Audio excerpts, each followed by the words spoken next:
नेता जो कि लंबे समय से महाराष्ट्र में विधायक रहे हैं, अबू आजमी ने एक ऐलान किया है आज, और उस ऐलान से महाविकास आघाड़ी की मुश्किलें बढ़ सकती है।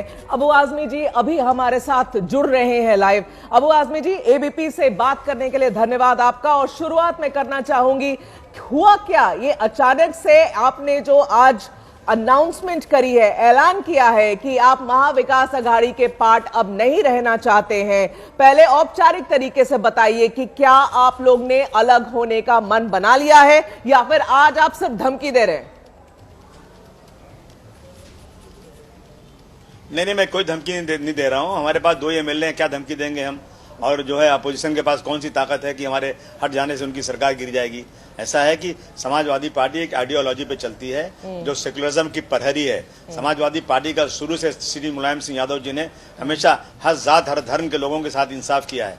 तो अभी जब ये इलेक्शन हो गया, पहली बात तो इस इलेक्शन में महाविकास आघाड़ी ने कभी समाजवादी पार्टी को कुछ गिना ही नहीं, कभी हमको बुलाया नहीं, बात भी नहीं किया। और सीटों का अरेंजमेंट में हमको कभी किसी दिन एक दिन बुला के बात नहीं किया। हम ही बार बार फोन करते रहे कि साहब क्या है, कितनी सीटें लड़ना है, कौन से लड़ना है, कौन से नहीं लड़ना है, कभी नहीं। सिर्फ हमने उनके स्टेटमेंट से सुना कि समाजवादी पार्टी की 2 जो सीटिंग एमएलए हैं वो सीटें हम छोड़ देते हैं, लेकिन उस पर भी उन्होंने खड़ा किया, वहां भी उन्होंने गड़बड़ी किया। ठीक है, हमने सब बर्दाश्त किया। लेकिन अब जब उद्धव जी जब इनकी सीटें कम आ गई हैं तो इन्होंने कहा कि मैं हिंदुत्व के मुद्दे पर अटल हूं और मेरे तमाम कार्यकर्ता हिंदुत्व के मुद्दे पर काम करें। ये सांप्रदायिकता है, इसको हमने बर्दाश्त किया। एक दिन सोचा हमने क्या करना। 6 दिसंबर आया, जो ब्लैक डे मनाती है दुनिया। 6 दिसंबर को बाबरी मस्जिद का डिमोलिशन, सुप्रीम कोर्ट कहता है कि बाबरी मस्जिद का डिमोलिशन जो है किसी कोर्ट के ऑर्डर से नहीं हुआ था, बल्कि गुंडागर्दी से हुआ था, क्रिमिनल एक्टिविटी है। मुझे अफसोस है कि सुप्रीम कोर्ट के चीफ जस्टिस का ये कहने के बाद भी आज तक किसी को सजा नहीं हुई। लेकिन उसके बाद अब ये उद्धव जी कहते हैं, 6 दिसंबर को उनकी पार्टी का ट्वीट आता है कि हम जो है बाबरी मस्जिद डिमोलिश करने वालों को बधाई देते हैं, क्योंकि वो भी उसी लाइन पे जा रहे हैं जिस लाइन पे बीजेपी जा रही है। तो समाजवादी पार्टी कैसे साथ रह सकती है? ये तो कांग्रेस और शरद पवार साहब को सोचना है कि उनको रहना नहीं रहना है। लेकिन मैं मुलायम सिंह यादव जी के उसूलों पर चलने वाला इंसान हूं। हमें सत्ता मिले न मिले, हमारा काम हो ना हो, लेकिन हम सांप्रदायिकता को कभी बर्दाश्त नहीं कर सकते। इसलिए मैंने कहा कि मैं महाविकास आघाड़ी में नहीं हूं। अबू आजमी जी, अब ये बात हमें बताइए कि आप किस मुद्दे पर अलग होना चाहते हैं? ये जिसे आप सांप्रदायिकता कह रहे हैं, उस मुद्दे पर अलग होना चाहते हैं कि उद्धव ठाकरे, ये तो पहली बार ऐसा है नहीं कि आपको अचानक से पता चला कि उद्धव ठाकरे हिंदुत्व के मामले पर आगे बढ़ना चाहते हैं। वो तो पार्टी ही वैसी है, कांग्रेस के साथ हाथ मिलाया दूसरी बात है, मगर जो बेसिक पार्टी हार्डलाइन जो उनकी लाइन्स है वो तो यही है, हिंदुत्व का ही लाइन लेकर आगे बढ़ रहे हैं। तो ये पहली बार आपको नहीं पता चला अबू आजमी जी। दूसरी बात है कि हाँ, आपने बिल्कुल सही कहा, ये बात आपने भी मुझसे कई बार कही थी कि आपको बिल्कुल भी नहीं गिना गया जब सीट डिस्ट्रीब्यूशन की बात हो रही थी, टिकट डिस्ट्रीब्यूशन की बात हो रही थी। आप लोग ने 12 सीट की मांग करी थी, फिर 9 की करी, फिर 5 की करी, आखिरकार आपको 2 पे ही लाके रोका गया। पर जीते भी आप इसी 2 सीट पर ही थे, आप लड़े बाकी सारे सीटों पर थे अबू आजमी जी। तो किस मुद्दे पर आप अलग होने की बात कर रहे हैं? देखिए, हम उनके साथ उस वक्त गए थे जब उन्होंने पहली मीटिंग किया था, कांग्रेस, राष्ट्रवादी और समाजवादी सबको मिला करके। उन्होंने कहा था मैं 30 साल तक बीजेपी के साथ था, मैंने गलती किया था, साथ था उनके, मैं अब उनका साथ छोड़ता हूं, अपनी आइडियोलॉजी बदलता हूं, मैं सेकुलर पार्टियों के साथ काम करूंगा। तो सबने वेलकम किया था। कहते हैं ना, सुबह का भूला शाम को वापस आए, तो उसे भूला नहीं मानते, और साथ हम रहे उनके। लेकिन अभी अगर ये कहेंगे कि हम हिंदुत्व के मुद्दे पर ही काम करेंगे और हम जो बाबरी मस्जिद डिमोलिश करने वालों को बधाई देंगे और हम उसको ब्लैक डे मानते हैं, तो समाजवादी पार्टी इसी मुद्दे पर उनसे अलग हो रही है। ठीक है, अब मुझे आप ये बताइए कि क्या आपने अपने पार्टी के मुखिया अखिलेश यादव से इस बारे में बातचीत कर ली है? उसके बाद ही अनाउंसमेंट कर रहे हैं आप? देखिए, ऐसा है कि जब मैं हाउस में निकला, सामने टीवी वाले आके मुझे पूछने लगे, तो मैंने ऐलान तो कर दिया। आने के बाद मैंने अखिलेश भाई को फोन किया, उनका फोन लगा नहीं, ये बिजी कहीं रहे होंगे। मैंने उनके जो सेक्रेटरी हैं आशीष कुमार यादव, मैंने उनको फोन किया, सारी सिचुएशन मैंने उनको बताया और मैंने कहा मैंने ये डिसीजन लिया है, आप उनसे पूछ के मुझे बताइए। वहां से कोई जवाब नहीं आया, लेकिन मैं निश्चित हूं, मुझे पूरा भरोसा है कि अखिलेश भाई भी इस मुद्दे पर मेरे साथ खड़े रहेंगे। तो आप ये कह रहे हैं अबू आजमी जी कि महाविकास आघाड़ी से अब समाजवादी पार्टी एटलीस्ट महाराष्ट्र में बाहर है? पहली बात, क्या इसका यह भी मतलब होता है कि समाजवादी पार्टी? जी हाँ, बिल्कुल।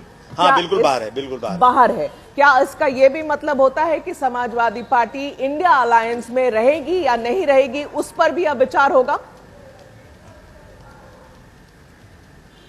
नहीं, वो तो अखिलेश भाई करेंगे विचार, उनसे बात करेंगे। वो उनको राइट है पूरा, वो किस तरह से करते हैं। वो इंडिया अलायंस तो उन्होंने बहुत अच्छा चलाया, उन्होंने बहुत फायदा भी हुआ, लेकिन जहाँ अखिलेश भाई का इन्वायरमेंट नहीं रहा तो उन जगहों पर इंडिया अलायंस की हार हुई है। ये लोग जो है बहुत जल्दी बदल जाते हैं, इन सबको सर जोड़ के बैठना चाहिए। हाँ। और इस तरह की बात नहीं करना चाहिए। लेकिन महाराष्ट्र में इन्होंने किया, इसलिए मैं अलग हुआ हूँ। बाकी अखिलेश भाई जैसा डिसीजन लेंगे उनके ऊपर है। तो आप खुद ही कह रहे हैं कि अखिलेश भाई जैसा डिसीजन लेंगे उनके ऊपर है। अगर अखिलेश यादव ने आपको आप फोन करके कहा, क्योंकि आपकी बात अभी तक हुई नहीं है, तब भी आपने ऐलान मीडिया में किया है, अगर वो अब आपको कहते हैं कि नहीं एमबीए के पार्ट रहना है, क्योंकि मैं आपको याद दिलाऊं अभी आजमी जी, ये बात आपने मुझे कैंपेन के समय भी कही थी कि हम नहीं रहना चाहते इनके साथ, ये बिल्कुल हमें नहीं गुदानते हैं। लेकिन फिर जब आप लोगों ने ये बात अखिलेश यादव के सामने रखी थी कि क्या हम अलग होकर लड़ लें, तो उन्होंने मना किया था आप लोगों को। अगर वैसी कोई बात आज होती, वो कहते नहीं आपको अलायंस में रहना पड़ेगा, तो क्या करेंगे अबू आजमी जी? नहीं, देखिए ऐसा है ना कि पहले सीटों के बंटवारे की बात थी, कोई आइडियोलॉजी की बात नहीं थी, उसमें नाराजगी थी। लेकिन उसके बाद भी देश बड़ा है, पार्टियां छोटी हैं, देश के लिए कोई भी कुर्बानी दे सकते हैं, अपना अपमान भी बर्दाश्त कर सकते हैं। वो अखिलेश भाई ने कहा, हमने माना उसको, बिल्कुल सही बात है ये। परंतु अब जब ये सांप्रदायिकता की बात करेंगे, एक समुदाय को चिढ़ाएंगे और जो क्रिमिनल एक्टिविटी थी उसको बाबरी मस्जिद को तोड़ने की, उसको बधाई देंगे आप 6 दिसंबर को, जिसे हम ब्लैक डे मानते हैं, तो मैं नहीं समझता कि अखिलेश भाई मुझे कभी कहेंगे कि आप साथ रहो। अबू आजमी जी एक बात बताइए, इतनी आप कह रहे हैं कि आपको तकलीफ हो रही है उद्धव ठाकरे के बयान से, इस पूरे इलेक्शन में पिछले जो लोकसभा के चुनाव हुए थे उस इलेक्शन में भी कितने लोग, कितने सपोर्टर्स ने बाहर आकर, जो पुराने शिवसेना के सपोर्टर्स होते थे बाला साहब ठाकरे के और उद्धव ठाकरे जो ओरिजिनल शिवसेना थी, वो जब बाहर आके कहते हैं कि इस पार्टी पर अब हरा रंग लग रहा है, ये मुस्लिम पार्टी हो रही है, इस बात की एक्सेप्टेंस आप लोग को नहीं है? नहीं, देखिए ऐसा है ना कि कहने से क्या होता है, लेकिन अगर कोई सेकुलर बन जाए तो हरा रंग क्या मतलब होता है? हमारे झंडे में भी हरा रंग है, इससे कुछ नहीं होता है। ये तो कहने की बात है। ये सही है कि शिवसेना जो है हमेशा जो हिंदुत्व पे काम की है, लेकिन जब हम कभी उनके साथ नहीं रहे, जब उन्होंने हिंदुत्व को छोड़ा, सेकुलर बने तो उनके साथ रहे, और जब फिर दोबारा वो हिंदुत्व पकड़ रहे हैं, चाहे उनका वोट बैंक कोई और ले रहा है, पार्टी जीते या हारे उससे कोई मतलब नहीं, लेकिन आइडियोलॉजी की बात होती है। अगर आइडियोलॉजी ये उनकी होगी कि वो सांप्रदायिकता की बात करेंगे, तो मैं समझता हूं समाजवादी पार्टी कभी उनके साथ नहीं रहना चाहिए। अबू आजमी जी, आपको एमबीए अलायंस की जब मीटिंग होती है तो बुलाया जाता है या नहीं बुलाया जाता है, कि उसमें भी छोड़ देते हैं बाहर? नहीं बुलाया जाता, कभी नहीं बुलाया जाता। नहीं बुलाया जाता है? आप अलायंस के पार्ट हैं, उसके बाद भी नहीं बुलाया जाता। आप ये कह रहे हैं कि आपको एमबीए अलायंस की मीटिंग्स में कभी भी आमंत्रण नहीं होता है? नहीं, कभी नहीं हुआ, आप उनसे पूछ सकते हैं। तो फिर ये कैसा अलायंस हुआ अबू आजमी जी? किस अलायंस के पार्ट थे आप अभी तक?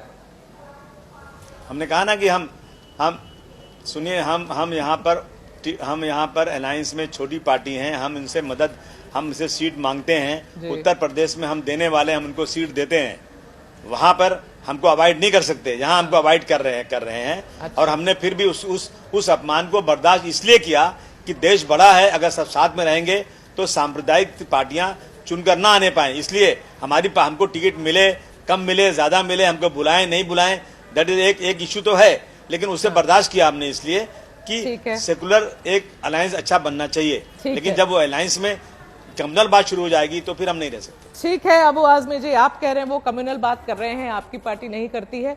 चलिए ठीक है, थैंक यू सो मच हमसे बात करने के लिए, अपना समय देने के लिए अबू आजमी जी, धन्यवाद। इसके साथ